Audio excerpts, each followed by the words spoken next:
Assalamualaikum warahmatullahi wabarakatuh. Perkenalkan, nama saya Saleh Habibi dengan NIM 301231010058 dari Fakultas Hukum dan Prodi Ilmu Hukum. Nah, di sini saya akan membuat tugas video pengantar ilmu hukum tentang bab 10 hak absolut dan hak nisbi, yang dimana dosen pengampu yaitu Raden Dimas Ari Wibowo, SIP, MH. Baik, selanjutnya kita masuk pembahasan materi, yaitu A. Hak mutlak atau hak absolut. Hak mutlak ialah hak yang memberikan wewenang kepada seseorang untuk melakukan sesuatu perbuatan. Hak mana dapat dipertahankan terhadap siapapun juga. Sebaiknya setiap orang juga harus menghormati hak tersebut. Hak mutlak ini dibagi dalam 3 golongan, yaitu 1 hak manusia, hak asasi manusia, 2 hak publik mutlak, 3 hak keperdataan, atau terdapat 3, yaitu ada hak marital, hak kekuasaan orang tua, dan hak perwalian. Nah, selanjutnya ada hak nisbi. Apa yang dimaksud dengan hak nisbi? Hak nisbi atau hak relatif. Hak nisbi ialah hak yang memberikan wewenang kepada seseorang tertentu atau beberapa orang tertentu untuk menuntut agar supaya seseorang atau beberapa orang lain tertentu memberikan sesuatu, melakukan sesuatu, atau tidak melakukan sesuatu. Nah, contoh dari pengertian persetujuan jual beli terdapat hak nisbi atau relatif seperti 1. Hak penjual untuk menerima pembayaran dan kewajiban untuk menyerahkan barang kepada pembeli. 2. Ada hak pembeli untuk menerima barang dan kewajibannya untuk melakukan pembayaran kepada penjual.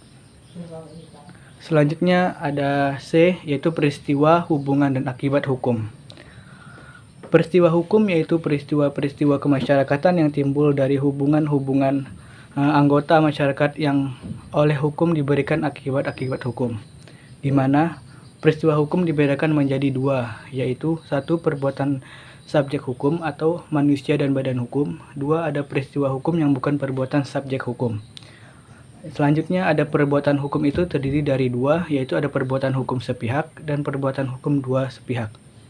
Selanjutnya ada perbuatan yang bukan perbuatan hukum, di mana dibagi menjadi 2, yaitu ada Jakwarneming, yang atau dalam artian yaitu memperhatikan kepentingan. Kedua ada onrechtmatig, yaitu bertentangan dengan hukum. Nah, selanjutnya kita akan membahas tentang hubungan hukum. Hubungan hukum adalah hubungan antara 2 subjek hukum atau lebih, di mana kewajiban satu pihak berhadapan dengan hak kewajiban di pihak yang lain. Hubungan hukum memiliki 3 unsur, yaitu 1. Orang-orang yang berhak atau kewajibannya saling berhadapan. 2. Objek terhadap nama baik atau kewajiban di atas tadi berlaku dalam contoh tersebut terhadap rumah. 2. Adanya hubungan antara pemilik hak dan pengemban kewajiban atau hubungan terhadap objek yang bersangkutan. Adanya hubungan hukum baru memenuhi syarat-syarat. 1. Adanya dasar hukumnya, yaitu peraturan hukum yang mengatur hubungan itu. 2. Ada timbul peristiwa hukum. Selanjutnya kita membahas tentang akibat hukum.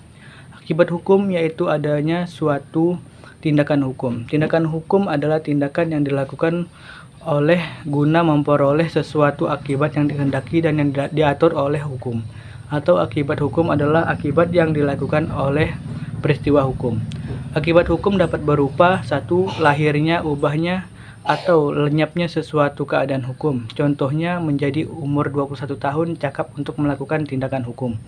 2. Lahirnya, ubahnya, atau lenyapnya sesuatu hubungan hukum. Contoh ada A mengadakan perjanjian jual beli dengan B. Lahir hubungan hukum A atau B sesudah dibayar lunas lenyapnya hubungan itu. 3. Adanya sanksi. Sanksi apabila melakukan tindakan melawan hukum. Contohnya A. Menabrak seseorang hingga berakibat luka berat. A harus mendapatkan sanksi berupa pidana penjara maupun pidana denda. Baik, kesimpulan dari presentasi saya hari ini yaitu hak mutlak dan hak absolut nisbi ini merupakan 2 konsep penting dalam hukum Islam, menjadi garis dasar dalam menjaga keadilan dan keseimbangan dalam masyarakat muslim. Hak mutlak mencakup hak-hak kepribadian, hak keluarga, dan hak-hak kepribadian, sementara hak nisbi mencakup hak yang hanya memberikan dampak atau kewenangan terhadap seorang atau lebih dari individu lain. Terima kasih. Assalamualaikum warahmatullahi wabarakatuh.